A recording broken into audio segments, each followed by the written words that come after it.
ये large intestine है। आप ये देख सकते हैं बड़ी आंत।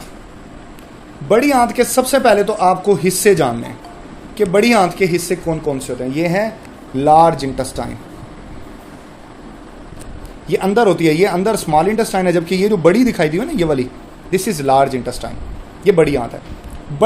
छोटी आंत बड़ी आंत के साथ यहाँ मिलती है, यहाँ छोटी आंत बड़ी आंत, इस पार्ट को, वो हिस्सा, ये कौन सा है, ये वो हिस्सा है जहां छोटी आंत बड़ी आंत के साथ मिलती है। छोटी आंत बड़ी आंत के साथ जहां मिलती है ना, उसको कहते हैं सीकम। क्या बोलेंगे? सीकम बोलेंगे। इसके बाद ये जो ऊपर जा रहा ना हिस्सा, ये वाला, ये सारा क्लोन है। ये असेंडिंग का लफ्जी मतलब होता है ऊपर जाती हुई, यानी असेंडिंग क्लोन। इसका नाम क्लोन है, असल में ये क्लोन है, तो इसको बोलेंगे असेंडिंग क्लोन।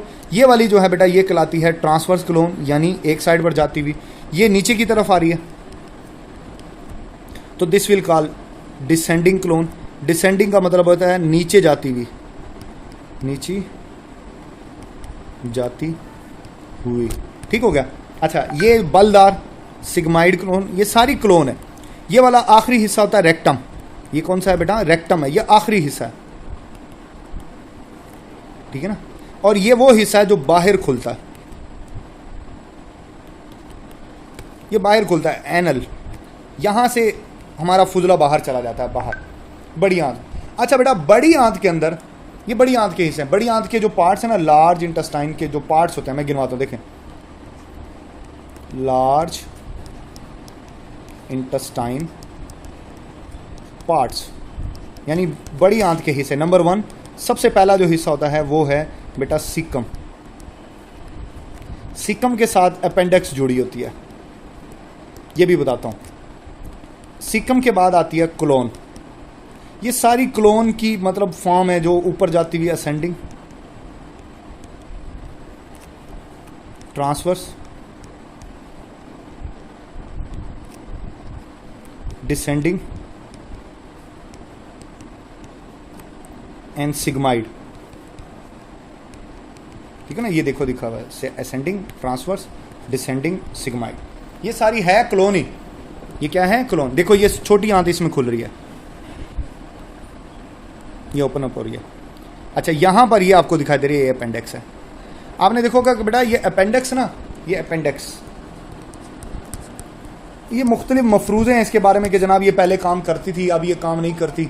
जब इंसान कच्चा गोश्त खाता था, जंगलों में रहता था, तो फिर ये लोगों के मफरूज़े हैं। बहरहाल इसके बारे में कुछ हम सही से नहीं कह सकते।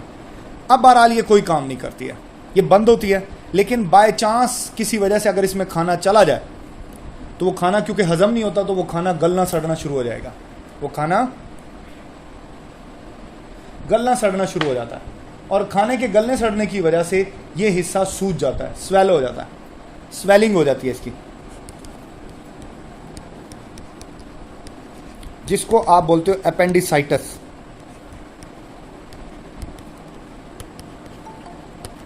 एक रिक्वेस्ट आई है, मैं उसको भी एक्सेप्ट कर रहा हूं। इसको कहते हैं अपेंडिसाइटिस, ठीक है ना, रेक्टम का सूज जाना। इसको बेटा क्या बोलेंगे? इसको बोलेंगे अपेंडिसाइटिस। कि रेक्टम जो है वो स्वेल कर जाती है, वो सूज जाती है, ठीक है ना। रेक्टम अगर स्वेल कर जाए, रेक्टम अगर सूज जाए, तो उसको सॉरी ये अपेंडिक्स, तो इसको अपेंडिसाइटिस कहा था। फिर ऑपरेशन करके इसको निकालना पड़ता है। डॉक्टर इसका ऑपरेट करता है, इसको काट देता है और यहाँ पे स्टिचिंग कर देता है, ठीक है ना। ये सारा खाने की वजह से ये इशू होता है। अब बड़ी आंत जो होती है ना, लार्ज इंटेस्टाइन,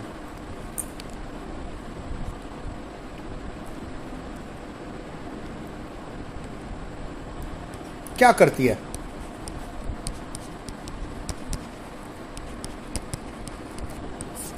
ये बात हमने सीखनी है। लार्ज इंटेस्टाइन क्या करते हैं? लार्ज इंटेस्टाइन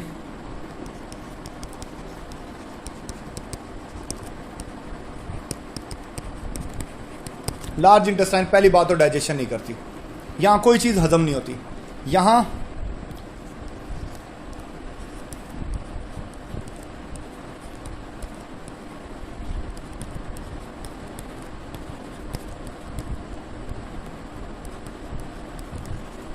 गैर हजम शुदा खाना आता है इसमें, इसमें जो खाना हजम नहीं होता ना, वो खाना इसके अंदर आता है। हाँ, ये कुछ चीज़ों को एब्जॉर्ब करने में मदद देती है। ये पानी और नमकियात को जज्ब करने में मदद देती है।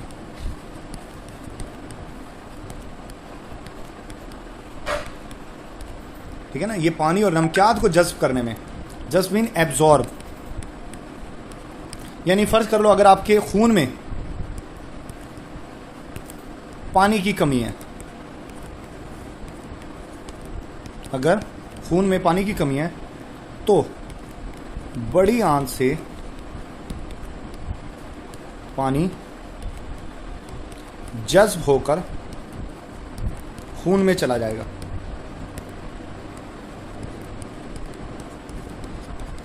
देखो, दो प्रॉब्लम है, आपने सुना होगा, एक होता है डायरिया, होता है ना, लूज मोशन लग जाते हैं, और दूसरा आपने सुना होगा कॉन्स्टिपेशन। ये बड़ी आंत के प्रॉब्लम है, ये आपने सुना होगा, डायरिया एंड कॉन्स्टिपेशन। देखो बेटा, डायरिया क्या होता है? जब बड़ी आंत से पानी जज्ब ना हो तो पानी फुजले में रह जाएगा,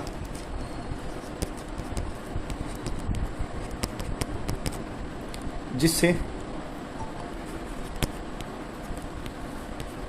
मरीज को डायरिया हो जाता है।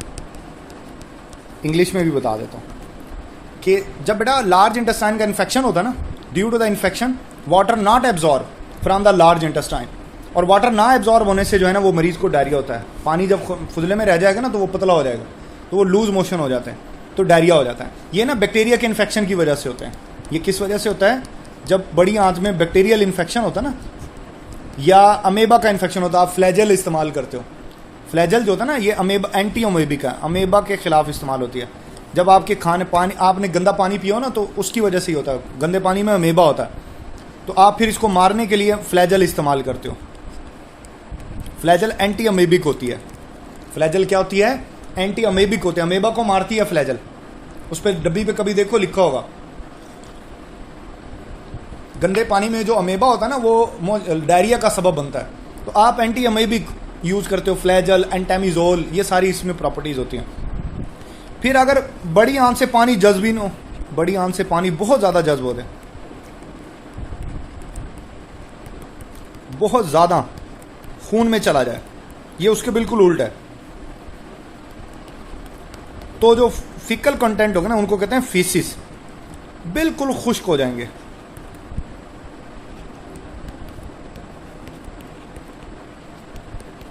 तो फिर फीसिस के खुश्क होने से वो बॉडी से बाहर निकलेंगे नहीं, और मरीज को कब्ज हो जाएगी।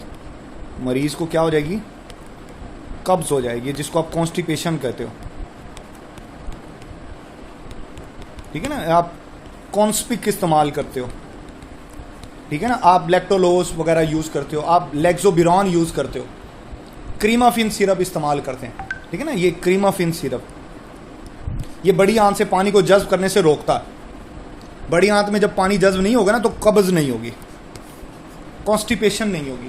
तो ये क्रीमाफिन, लैक्टोलोज, कॉन्स्पिक, ये सारे यही काम करते, सिक्कीलेक्स ड्रॉप्स, ये सब यही काम करते हैं कि बड़ी आंत में पानी को जज्ब करने से रोकते हैं। क्योंकि पानी जब बहुत ज़्यादा खून में जाएगा, फीकल कंटेंट सारे खुश्क हो जाएंगे, और खुश्क होने की वजह से कब्ज होती है। तो ये दवाइयाँ उसको रोकेंगी।